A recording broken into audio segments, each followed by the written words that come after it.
네, 안녕하세요. 조창입니다. 예, 정밀측정공학 실무 오늘 10주차 10번째 수업이네요. 제가 전체 진도를 보니까 이제 확실하게 다음 주까지 하면 끝날 것 같아요. 전체 진도가. 그러면 우리 뭐 기말 시험 기간까지 기다리지 말고 그냥 빨리 시험을 보고 기말 시험 보고 종료를 하는 걸로 할게요. 그래서 10일인가요? 예, 12월 10일 맞죠? 예, 12월 10일 날 우리 기말 시험을 보는 걸로 하겠습니다. 그래서 기말 시험은 12월 10일 목요일 날 보는 걸로 할 거고요. 자, 우리 다음 주까지 하면은 이제 11개의 그 강의 노트가 만들어지죠. 강의 영상 11개랑 강의 노트 11개가 만들어질 겁니다. 그러면 그 중에 이제 나왔었던 문제들 위주로 해서 시험 문제를 보도록 할게요. 객관식이고요. 객관식 50문제. 그래서 이 객관식 50문제를 가지고 시험을 보는 걸로 할게요. 50문제 너무 많을까요? 50문제 한번 보도록 하겠습니다. 50문제 조금 많은 것 같기도 한데 우리가 여태까지 풀어본 문제가 한 100문제가 조금 넘거든요. 조금 넘지는 않지 100문제가 많이 넘죠. 한 200문제 정도 되겠네요. 우리 여태까지 풀어본 게 200에서 한 250문제 정도 될 텐데 그 중에서 50문제 정도를 추려가지고 시험을 보도록 하겠습니다. 뭐 자세한 시험에 대한 거는요 다시 단톡방을 통해서 공지를 해드리고 다음 주에도 간략하게 얘기를 한번 해보도록 할게요. 자, 오늘 10주차 수업은 기하공차 진원도가 주가 될 거고요. 이 진원도를 주로 얘기하면서 기하공차에 대한 거 몇 가지 얘기를 할 거고 그 다음에 표면거치기 측정하는 거에 대해서 얘기를 하도록 할게요. 자, 가장 먼저 진원도라는 게 나와져 있습니다. 우리 노트 하나 추가해서 진원도에 대해서 좀 추가로 설명을 좀 드려볼까요? 네. 자, 진원도입니다. 얼마나 중심에 가까우냐, 그러니까 얼마나 진원에 가까우냐라는 거죠. 우리 진원이라는 거를 정의를 내리면 진원이라는 것은 한 점에서 거리가 같은 점들의 집합입니다. 점들이죠. 점들의 집합. 이것을 진원이라고 불러요. 그래서 어떤 원이 있으면 진원이니까 예로 그려줄까? 자, 이렇게 원이 있으면은 자, 이런 원이 있어요. 그러면 이 원의 중심이 여기다라 했을 때 어디에서든지 거리가 다 같은 거야. 어디를 측정하든지 다 거리가 같은 이것을 진원이라고 합니다. 근데 보통의 원은 이런 진원이 아니겠죠. 이렇게 찌그러진 원일 거예요. 좀 강조해서 그리면. 자, 찌그러진 원이게 되면은 중심 어디 있을까? 중심이 어디 있을까? 자, 중심이 어디 있는지에 대해서 찾는 방법이 네 가지가 있습니다. 이거 중심을 찾는 방법이 있어요. 찾는 법 네 가지가 있습니다. 자, 가장 먼저 이 중심을 찾는 법 네 가지에 대해서 설명을 드릴 텐데요. 이 네 가지는 가장 먼저 나오는 게 최대 내저번법. 가장 먼저 최대 내저번법 법이라는 게 있고요. 그 다음에 두 번째 최소 외저번법 이라는 게 있습니다. 그 다음에 세 번째 최소 자승법 이라는 게 있고요. 네 번째 최소 영역법이라는 게 있어요. 자, 어차피 여러분들 이거 이제 암기를 하시는 그런 형태니까요. 지금 보시면은 최대는 내저번만 최대입니다. 나머지는 다 최소예요. 그래서 최소 내저번법만 최대 내저번법만 최대고요. 나머지는 다 최소라는 거 한 가지 기억을 하시고요. 일단은 그 다음에 자, 내저번이라는 거 뭔지는 알죠? 그래서 이 최대 내저번법은 내저번의 중심입니다. 안쪽으로 접하는 원의 중심을 전체 중심으로 잡자라는 거예요. 최소 외저번법은 말 그대로 외저번의 중심입니다. 외저번의 중심을 중심으로 잡자. 그 다음에 최소 자승법은 자승원이라는 게 있어요. 제곱평균 제곱근인데 평균원입니다. 평균값이죠. 평균원의 중심으로 잡자라는 거고요. 최소 영역법은 내저번의 중심이 있겠죠. 그 다음에 외저번의 중심이 있을 겁니다. 외접에 중심이 있을 거예요. 그러면 내접원의 중심하고 외접원의 중심의 중간 지점, 여기를 잡자. 최소 영역법을 가장 많이 사용하는 편이에요. 그래서 내접원의 중심하고 외접원의 중심의 중간 지점. 그러면 최대 내접원법에서의 중심과 최소 외접원법의 중심을 이은 선의 중간 지점. 거기를 중심으로 잡자라고 하는 게 최소 영역법입니다. 자, 그렇게 해서 이 네 가지 중에 하나의 방법, 주로 가장 많이 사용하는 게 네 번째 방법인데요. 그랬을 때 어떠니 여기가 중심으로 잡혔어. 여기가 중심이야. 그러면 이 중심에서 가장 가까운 점이 있을 겁니다. 미니멈이라고 할게요. 그다음에 가장 먼 점이 있을 거예요. 아래 맥시멈이라고 하죠. 그러면 이런 경우에 진원도는 어떻게 정의가 내려지냐? 진원도는 아래 맥시멈 값에서 미니멈 값을 뺀 겁니다. 최소 거리에서 최대 거리를 빼서 측정을 하는, 빼서 산출하는 그것을 진원도라고 해요. 물론 뭐 진원도를 계산하는 그런 것을 물어보지는 않습니다. 자, 추가로 여러분들 이제 좀 알고 계셔야 되는 게 있는데요. 자, 가장 먼저는 아니고, 자, 진원도를 측정하는 방법에 대해서 좀 설명을 드릴게요. 진원도를 측정하는 방법에 대해서는 세 가지가 있는데, 우리 한 가지 진원도 측정에서는 조금 그거 있어요. 중심이라는 개념이 좀 중요하거든요.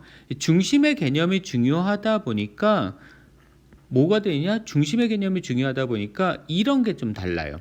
자, 지름 측정하고 진원도 측정하고 뭐가 다를까? 지름 측정하고 진원도 측정하고 뭐가 다를까? 중심이라는 개념이 들어가다 보니까 지름 측정은 그냥 정지 상태에서 버니어 캘리퍼스나 마이크로미터를 이용해서 측정을 하면 됩니다. 즉 정지 상태에서 측정을 해요.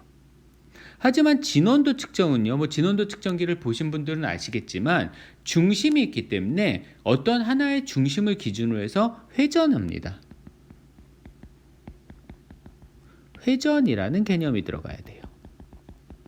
회전을 하면서 측정을 해야 되는 게 진원도 측정이고요. 지름 측정은 그냥 정지 상태에서 지름을 측정을 하는 겁니다. 자, 그러면 진원도를 측정하는 방법이 총 세 가지가 있는데 세 가지 다 회전이라는 개념이 들어가겠죠. 그러면 가장 먼저 어떤 게 있냐면 첫 번째 지름법이라는 게 있습니다. 지름법 또는 이전법이라고 하는데요. 지름법은 말 그대로 지름을 측정을 하는 거예요. 지름을 측정을 하는 건데 그게 조금 다르죠. 자, 이렇게 내가 진원도를 측정하려는 피측정물이 있다라고 하면요. 자, 얘의 지름을 이렇게 측정을 하는 겁니다. 자, 이렇게 지름을 한번 측정을 했어요. 그 다음에 돌아서 이렇게 지름을 측정했으면 뭐 90도 둘까요? 자, 이렇게 지름을 측정을 했대요. 그 다음에 다시 이런 식으로 지름을 측정을 하고 또다시 이렇게 지름을 측정을 하고, 즉 지름을 측정을 하는데 돌면서 지름을 측정을 하는 거지. 몇 번을 이렇게 돌면서 지름을 측정을 하는 거예요. 그래서 회전을 하면서 돌아가면서 지름을 수회 측정을 하는 겁니다.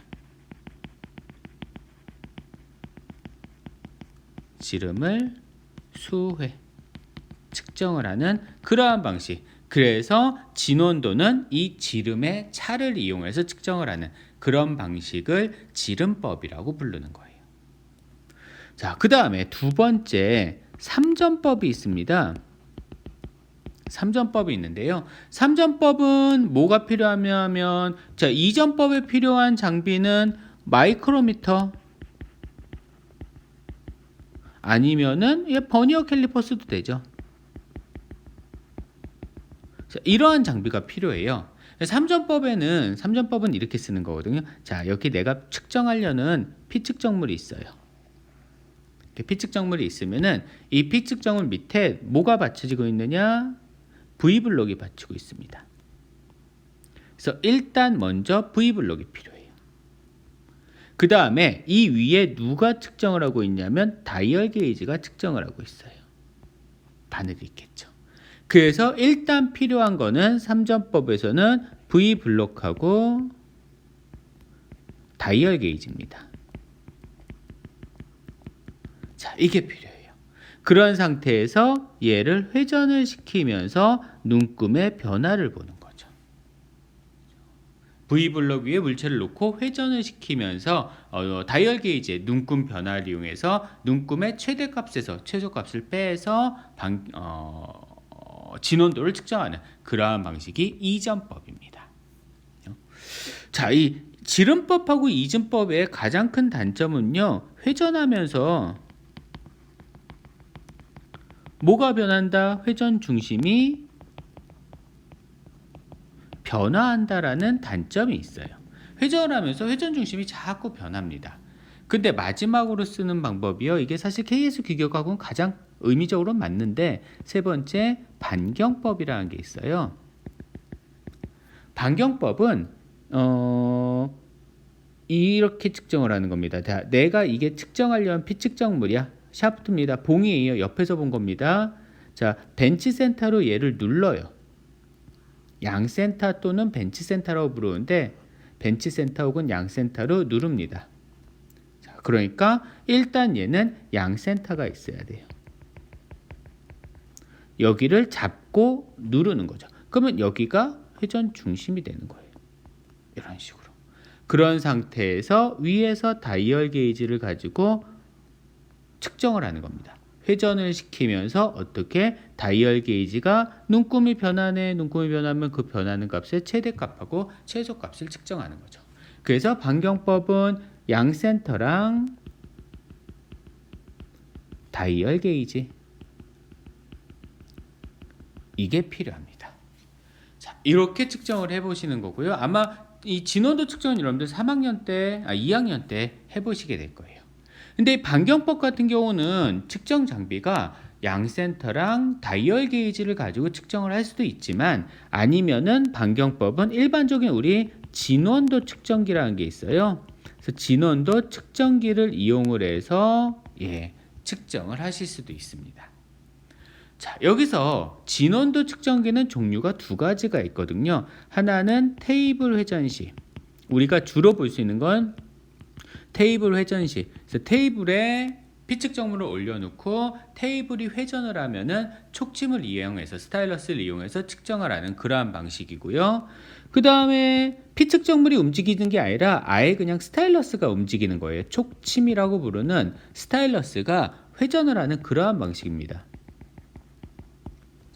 이렇게 두 가지로 표현하는데요. 일반적으로 많이 보는 거는 테이블 위에, 회전 테이블 위에 피측정물을 올려놓고 회전 테이블을 회전을 하면 피측정물이 회전을 하면서 그때 측정을 하는 거죠. 이런 얘기예요. 자, 이게 회전 테이블이면은 회전 테이블 위에 피측정물을 올려놓고 고정시키겠죠. 물론 이게 피측정물이에요. 자, 이 상태에서 회전 테이블이 회전을 하면은 피측정물도 이렇게 회전을 할 겁니다. 어떤 중심을 기준해서 회전하겠죠. 그랬을 때 여기 촉침을 이용을 해서 측정을 하는 거예요. 이게 촉침이라고 하죠. 아니면 스타일러스라고 하거든요. 그래서 회전을 하면서 촉침, 다이얼 게이지 대신에 저 촉침이 측정을 하는 거다라고 생각하시면 돼요. 이 반경법에서 위에 있는 이 반경법에서 다이얼 게이지 대신 촉침이 측정을 한다, 이렇게 생각하시면 됩니다. 이게 테이블 회전 시에 가장 흔하게 사용하는 거, 가장 흔하다는 거는 그만큼 저렴하다는 얘기겠죠. 근데 그게 아니라 촉침이 회전을 하는 그러한 경우도 있다고요. 일반적으로 촉침 회전식은 대형 물체입니다. 대형 피측정물이죠. 자, 비싸요. 정밀도 높습니다. 가격은 테이블 회전식이 한 2배에서 3배 정도 돼요. 정밀도가 높다. 하지만 조작이 어렵겠죠. 한 가지 또 피측정물 세팅 필요 없습니다. 공작물에 세팅이 필요 없고요. 대신 조작이 어렵고 고가, 비싸다. 비싸면 울어줘야죠. 이런 게 조작이 어렵다기보다는 복잡하다라고 하는 게 맞는 표현일 것 같네요. 조작이 복잡하고 그리고 고가다. 이게 촉침 회전식의 단점이 되실 겁니다. 자, 이렇게 해서 진원도 측정에 대해서 한번 정리를 해봤어요. 진원도라는 거, 한 점에서 거리가 같은 점들의 집합을 진원이라고 하는데 실제 원은 그렇지가 않으니까 이때 중심을 잡는 방법은 최대 내접원법, 내접원의 중심을 잡는 것, 최소 외접원법, 외접원의 중심을 잡는 것, 최소 자승법, 자승원 혹은 평균원의 중심을 잡는 법, 최소 영역법은 내접원의 중심하고 외접원의 중심의 중간 지점. 최대는 내접원만 최대입니다. 나머지는 다 최소예요. 이렇게 생각을 해주시면 되고요. 진원도를 측정하는 방법에는 지름법, 삼점법, 반경법이 있습니다. 가장 규격에 맞는 거 KS 규격하고 가장 맞는 거는 반경법이라고 보시면 될 거예요. 자, 지름법은 마이크로미터나 버니어 캘리퍼스를 이용해서 지름을 회전하면서 수의 측정을 하는 거고요. 삼전법은 V블록 위에다가 피 측정물을 올려놓고 회전을 하면서 다이얼 게이지로 변화를 측정을 하는 겁니다. 높이의 변화를 측정을 하는 거죠. 그리고 반경법은 양센터에다가 피 측정물을 물려놓고 회전을 시키면서 다이얼 게이지로 마찬가지로 반경의 변화를 측정을 하는 그러한 방식이 될 거예요. 사실 지름법이나 삼전법은 다 지름을 측정하는 개념이 되는 거고요. 반경법이 정말 반지름을 측정하는 그런 개념이 되니까 진원도라는 것의 정의, 이 진원도의 정의에 가장 어울리는 거죠. 그래서 진원도 측정기 반경법으로는 양센터나 다이얼 게이지를 이용해서 측정을 하는 방법이 있고요. 또는 아예 그냥 진원도 측정기를 사용하면 되는데 대략 한 1억에서 테이블 촉침 회전식 같은 경우는 한 3억 정도 합니다. 테이블 회전식이 가장 기본적인 형태고 촉침 회전식을 사용할 수도 있는데 촉침 회전식은 대형 픽 측정물을 측정할 때 보통 자동차 엔진 혹은 크랭크샤프트 이런 것들 엔진 블럭이라든가 크랭크샤프트 뭐 실린더 같은 거 그런 거 측정을 할 때 많이 쓰는 그런 게 촉침 회전식이에요. 그래서 대형 픽 측정물을 측정할 때 측정을 하고요. 사용을 하고요. 당연히 정밀도가 높겠죠. 공작물을 세팅할 필요가 없습니다. 대신 조작이 복잡하고요. 고가예요. 비싸요. 이게 문제가 되실 겁니다. 자, 이렇게 된다라고 하고요. 우리 한번 문제를 풀어보도록 하겠습니다. 가장 먼저요. 첫 번째. 자, 반경법입니다. 반경법에 의해서 진원도를 측정할 때 사용할 수 없는 것, 양센터와 측미기는 아주 미세하게 측정을 하는 장치예요. 다시 말해서 그냥 옛날 다이얼 게이지입니다. 이렇게 생각하시면 돼요. 그래서 양센터와 다이얼 게이지 아니면 진원도 측정기 쓰셔도 되겠죠. 마이크로미터만 가지고 측정할 수 있는 것은 이점법 혹은 지름법 이게 되시겠습니다. 그러면은 3번이 틀렸고요. V블록하고 뭐 이용해요? V블록 플러스 다이얼 게이지 이용해서 측정을 하는 거, 진원도를 측정을 할 수 있는 거. 뭐에 대한 거죠? 이렇게 해서 진원도 측정하는 게 3점법이었죠. 그래서 다이얼 게이지 4번이시면 되겠네요. 자, 내경 길이가 50mm인 내경의 진원도를 측정하기 가장 적합한 것을 고르시오. 자, 문제가 하나 있습니다. 내경. 우리 사용하는 진원도 측정기는 대부분 다 내경 측정이 안 돼요. 내경을 측정할 수 있는 안에 구멍을 측정할 수 있는 장치가 돼야 되겠죠. 여기서 구멍 측정할 수 있는 게 하나밖에 없네요. 플러그 게이지야 한계 게이지니까 값이 안 나오죠.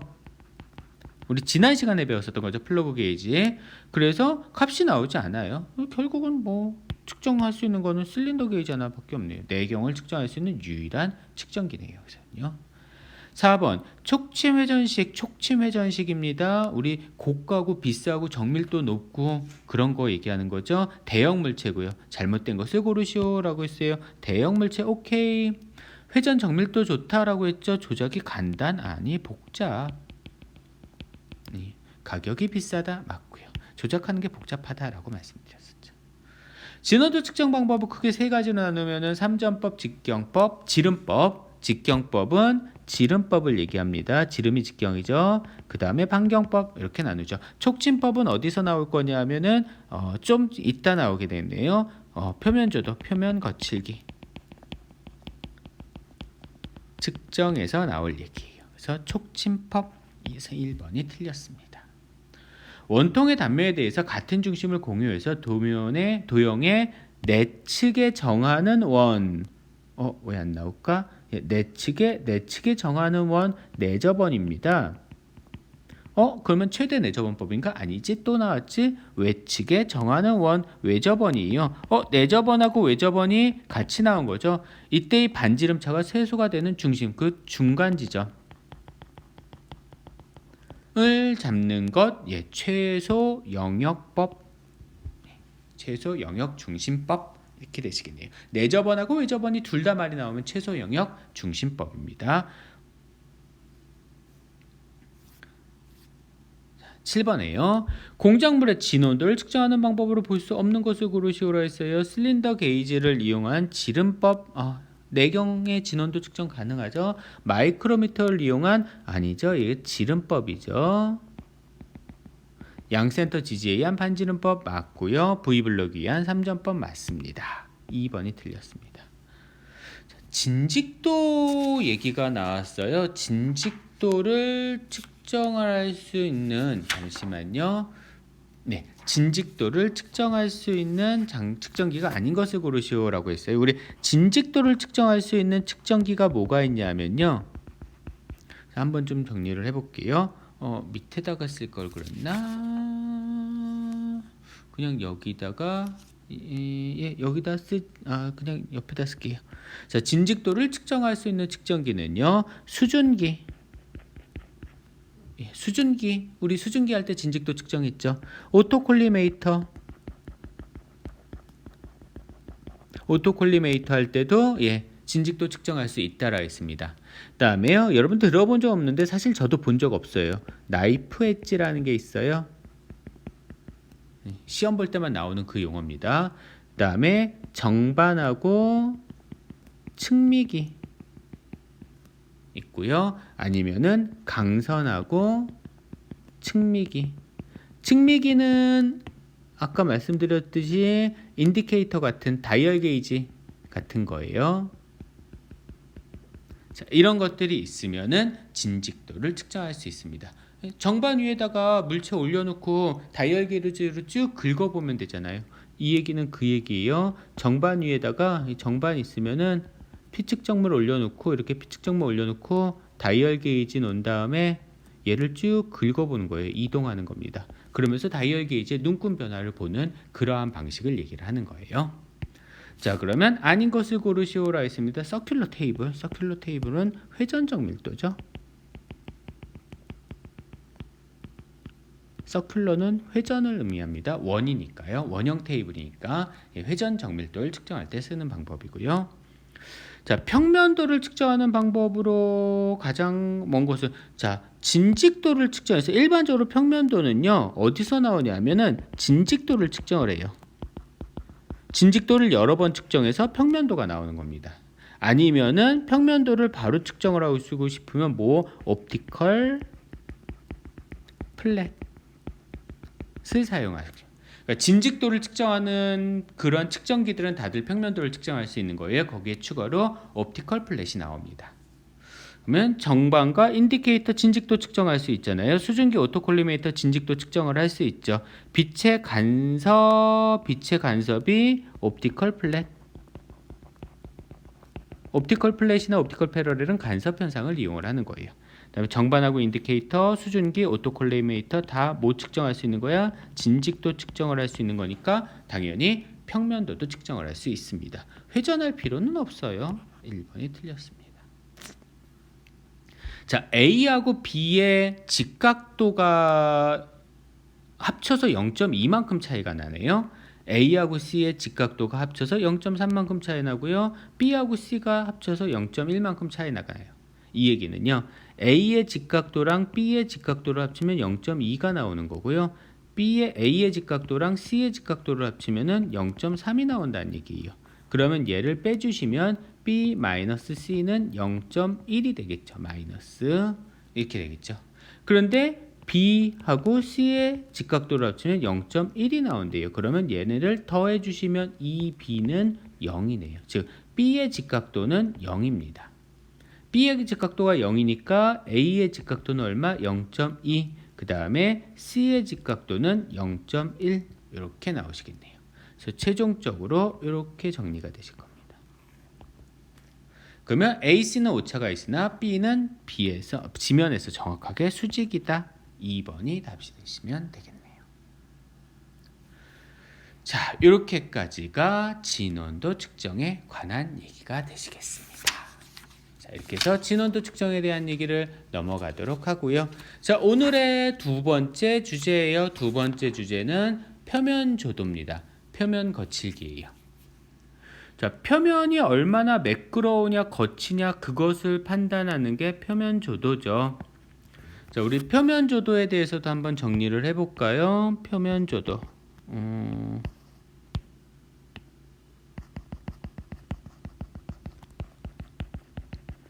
자, 많지는 않고요. 표면 조도에 대해서는 간단하게 좀 정리를 해보겠습니다. 자, 표면 거칠기를 측정하는 방법이 세 가지가 있어요. 측정법이 세 가지가 있는데요. 자, 첫 번째가 첫 번째가요. 광절단법이라는 게 있습니다.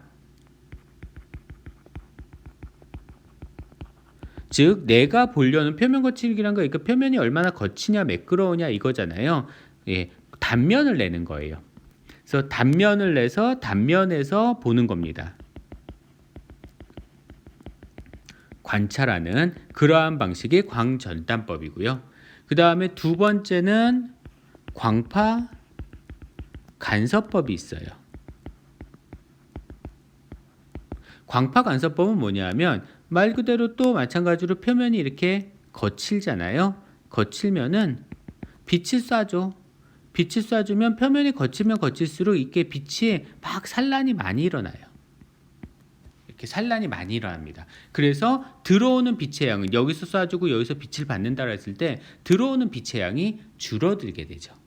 그래서 빛의 산란 현상, 거친 면일 경우에는 빛이 그만큼 더 많이 산란이 된다라는 그러한 현상을 이용하는 게 광파 간섭법입니다.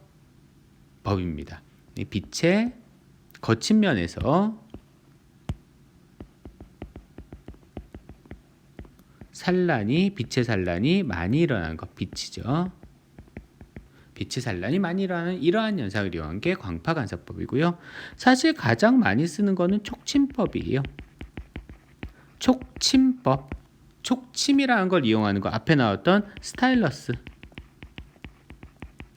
이걸 이용하는 겁니다. 다시 말해서 표면이 이렇게 거칠면은 이게 아니죠. 얘죠.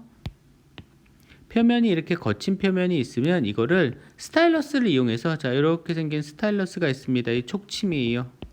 촉침을 올려놓고 쭉 긁어가는 거예요. 이렇게 긁으면서 촉침의 진동을 감지하는 겁니다. 그래서 표면이 얼마나 웅틀붕틀하냐 아니면 얼마나 매끄러우냐 그렇게 감지하는 그러한 방식을 촉침법이라고 해요. 가장 많이 사용하는 방식은 촉침법입니다. 당연히 광파간섭법이나 광절단법은요 연구용으로 많이 사용하지 실제로 필드에서는 사용하진 않아요. 자, 그 다음에 두 번째 여러분들 뭘 알고 계셔야 되냐면 자 그렇게 해서 표면 거칠기 조도 곡선이 나왔어요. 그러면 조도 곡선에서 표면 조도 값을 산출하는 산출법입니다. 실제로 표면 조도 값이 나와야 되잖아요. 이 표면 조도 값은요 단위가 마이크로미터 단위예요. 다시 말해서 길이 단위입니다. 그러면 이것을 어떻게 산출하냐? 산출하는 방법이 총 5가지 정도를 알고 계시면 될 텐데요. 자, 첫 번째 RA라고 쓰는 게 있습니다. R은 러프니스, 그러니까 조도라는 뜻이에요. 그래서 RA는 뭘 얘기하냐? 산술 평균 조도입니다. 가장 많이 쓰는 거예요. 대부분은 산술 평균 조도를 사용합니다. 산술 평균 조도 어떻게 산출하는 거예요? 평균값 가지고 산출하는 거거든요. 면적의 평균값 가지고 산출하는 건데 우리가 그것까지 계산할 건 아니니까요. 일단 여기서는 이렇게만 넘어가겠습니다. 자, 그 다음에 Rmax라고 예전에 표현했는데 이게 RG로 바뀌었습니다. 뭐냐면 이게 최대 높이 조도. 최대 높이 조도라는 건 이렇게 있으면은 가장 높은데 가장 낮은데 그 높이 차 이렇게 한 게 RG예요. 최대점하고 최소점의 높이차 이렇게 하는 거고요. 그 다음에 RG에 GIS라는 게 있습니다. 요즘엔 아마 안 나올 거예요. 시험 문제는 이거 규격에서 없어졌는데 일본 규격에는 아직 있더라고요. 10점 평균 조도라는 겁니다. 그러니까 최대 높이 조도는 가장 높은 거랑 가장 낮은 거 딱 두 개만 해요. 근데 최대 높이 10점 평균 조도는 가장 낮은 거 5개, 가장 높은 거 5개의 평균 높이 값이에요. 조금 최대 높이 조도보다는 조금 봐준 거죠. 그렇게 나는 거고요. 그 다음에 높낮이가 아니라 얘네들 3개는 높낮인데요. 높낮이가 아니라 수평거리로 조도를 산출하는 방법이 있습니다. 수평으로 이렇게 요철이라고 하거든요. 튀어나온 걸 요철이라고 하는데 요철의 거리를 가지고 측정을 하는 그러한 방식이 있어요. 그게 SM이 있고 S가 있습니다. M은 민이에요. 평균입니다. 평균 요철 간격이 되고요. S는 평균이 아니라 국부 산정 요철 간격이에요. 그래서 얘네들은 요철 간격으로 산출을 하는 그러한 방식이다 라고 생각을 해주시면 될 거예요. 자, 일단 표면 조도에 대해서는 이러한 형태 정도 알고 계시면 될 거예요. 가장 먼저 측정법, 광절단법은 단면에서 관찰하는 거, 광파관사법은 빛의 산란을 이용한 거, 촉진법은 말 그대로 스타일러스를 이용해서 진동을 감지하는 것. 다음에 조도 곡선에서 표면 조도 값을 산출하는 방법은 RA, Rmax, RG, RA, RG. 요즘에 RG로 다 합쳐지니까요. 그다음에 RG의 GIS. 규격이 옛날에 max를 썼는데요. 그게 G로 바뀌었습니다. 그다음에 RG의 GIS 10점 평균 조도. 가장 많이 쓴 건 산술 평균 조도를 가장 많이 사용을 한다라고 말씀드렸고요. SM은 평균 요철 간격, S는 국부 산정 요철 간격 이렇게 봐주시면 됩니다. 자, 우리 표면 조도 측정을 할 때 제일 중요한 거는요. 우리 길이 측정을 할 때는 온도가 상당히 중요하다고 했잖아요. 표면 조도 측정할 때는 온도 따위는 아무 상관없습니다. 뭐 아무 상관없다라고 하기까지는 좀 그렇지만 가장 중요한 거 진동이에요. 가장 취약합니다. 진온도 측정기도 마찬가지인데요. 표면 거칠기 측정기 진동에 상당히 취약해요. 한 가지 알고 계시도록 하세요. 자, 그러면 표면 거칠기 측정 방법이 아닌 것을 고르시오라고 하고 있어요. 광절단식, 광파간섭식, 촉칭식 가능하죠. 전기 충전식 없습니다. 이런 거는요. 자, 2번 산술 평균 거칠기를 구할 때 RA 값을 구할 때를 얘기를 하는 거죠. 산술 평균 거칠기니까 RA 값입니다. 그랬을 때 컷오프라는 것은 뭘 컷오프라고 하냐 하면은 한 구간이에요. 평가하는 한 구간 거리입니다. 평가하는 한 구간 거리를 컷오프라고 하는데, 그러니까 조도값을 평가하는 한 구간 거리를 컷오프라고 하는데, 이 컷오프는 규격에는 0.08, 0.25, 0.8, 그 다음에 2.5 이렇게 나와요. 즉 8하고 25밖에 없습니다. 1이라는 숫자는 없어요. 그래서 3번이 틀렸습니다. 자, 보통 이 컷오프를 몇 개를 하냐면, 컷오프란 건 이제 조도값을 평가하는 이렇게 조도 곡선이 있으면 얘를 한 컷오프, 두 컷오프, 세 컷오프, 네 컷오프 이렇게 평가하는 구간이 있어요. 이게 평가 구간입니다. 평가하는 한 개 구간이에요. 한 개 평가 구간이에요. 이것을 컷오프라고 하는 거고요. 보통 이 컷오프를 몇 개 평가를 하냐면 5개 구간 평가를 해요. 5개 구간을 평가를 합니다. 그래서 전체 평가하는 길이, 그것을 평가 길이라고 하죠. 평가 길이는, 그러니까 평가 길이는 어떻게 표현하실 수 있어요? 평가 길이는 컷오프에다가 컷오프 길이에다 곱하기 5, 5개니까 이렇게 산정을 해주실 수 있어요. 뒤쪽에 문제 한번 나올 거고요. 자, 표면 거칠기를 측정할 때 촉침식 측정기 측정 시 주의사항 중 잘못 설명한 것은, 측정 방향은 반드시 가공 방향과 기능을 고려해서, 뭐 당연한 얘기를 하고 있네요. 픽업이 측정면에 대해서 평행으로, 픽업이라는 건 스타일러스를 얘기하는 거고요. 쉽게 스타일러스 이용하는 거고 평행으로 움직여야 되겠죠. 측정 도중 사고를 방지하기 위해서 픽업을 고정해야 한다. 고정밀 측정으로 가장 신경 쓰이는 것은 진동보다 온도, 습도. 노. 진동이 가장 중요해요. 4번입니다. 촉침식 표면 거칠기 측정기의 특징에 대해서 틀린 것을 고르시오라 해서 틀린 것입니다. 윤곽 배율 조절 가능하다. 측정 범위가 조정될 수 있다. 명확하지 못하다. 아니죠. 명확하죠. 3번입니다. 거칠기 곡선은 촉정 반경이 작을수록 더 거칠어집니다.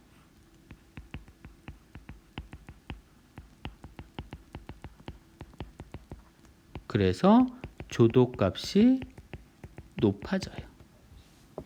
자, RG 뭐였었죠? 이렇게 있으면은 가장 높은 데에서 조도곡선 이렇게 나왔으면 가장 높은 데에서 가장 낮은 데까지의 높이차, 이것을 RG로 표현하는 거예요. 최대 높이 거칠기입니다. 3번이고요. 요철의 평균 간격 SM이었었죠. 현재는 RSM으로 바뀌었습니다. 물론 규격은요. 7번에 FL 무슨 기호냐? 우리 기호 잠깐 얘기를 해볼까요? 기호, 가공기호 몇 가지만 얘기를 할게요. 가공기호. 자, 가공기호는 대부분 영어 약자입니다. L이라고 표현하면 레더예요. 선반입니다. 선반 가공은 L로 표현을 하고요. M은 밀링이죠. 밀링 가공입니다. 그 다음에 D는 드릴링이겠죠. 드릴 가공이고요. 그 다음에 G는 그라인딩입니다. 연삭 가공이고요. 그 다음에 GH라고 있어요. H 호닝입니다. 호닝 가공이고요. 그 다음에 LF라고 있습니다. 래핑이죠. 그래서 래핑은 FL 죄송합니다. LF가 아니라 FL이요. 이거 아니지? FL이요. 자, 이것은 래핑이에요. 이렇게 기호를 알고 계시면 되겠습니다. 그래서 랩다듬질 4번입니다. 8번에 피측정물 반사광, 표준 반사면부터 반사광, 위상차, 반사광. 그래서 측정면의 표면에 반사광이 적게 들어오면 간섭이 작게 되니까 표면 거칠기가 안 좋다. 이렇게 나타나는 거 뭐라 그랬어요? 광파 간섭법이다 라고 말씀드렸죠. 반사광 가지고 하는 거, 빛의 산란 현상을 이용하는 거예요. 뭐 거의 다 했네요. 9번 문제. 피측정물과 기계적으로 접촉하는 게 아니고 단면 영상을 광학적으로 관측해서 표면 거칠기를 측정하는 거, 절단법. 그러니까 아까 단면을 본다 했는데 광단면을 보는 거예요. 광학적으로 단면을 보는 겁니다. 가장 쉽게 3차원 스캐너, 3D 스캐너로 스캐닝을 한 다음에 그거를 3D 모델에서 잘라서 보는 그러한 방식이 가장 대표적인 광절단법입니다. 기준 길이를 컷오프라고 하는 거죠. 컷오프가 0.8mm일 때 평가 길이는 5구간 평가한다고 했죠. 5구간 평가하니까 그러면은 그것으로부터 평가 길이는 0.8, 한 구간이 0.8 곱하기 5, 58이 44.0이네요. 4.0mm. 3번이 답이 되시면 되겠네요. 자, 어찌 이렇게 해서 10번째 수업도 끝났습니다. 10주차 과제고요. 과제 몇 개 안 냈어요. 7개밖에 안 났습니다. 7개 마찬가지로 과제물 제출해 주시고요. 제출 기한은 12월 2일까지네요. 12월 2일 수요일 자정까지. 다시 얘기하지 않을게요. 이거는 어쩔 수 없어요. 여러분들 레포트 안 내는 거는 제가 나중에 봐줄 수 없습니다. 그러니까 레포트 꼭 내주시고요. 이 영상을 봐야지 레포트를 낼 수가 있죠. 그게 문제지. 자, 이렇게 정리를 하도록 하겠습니다.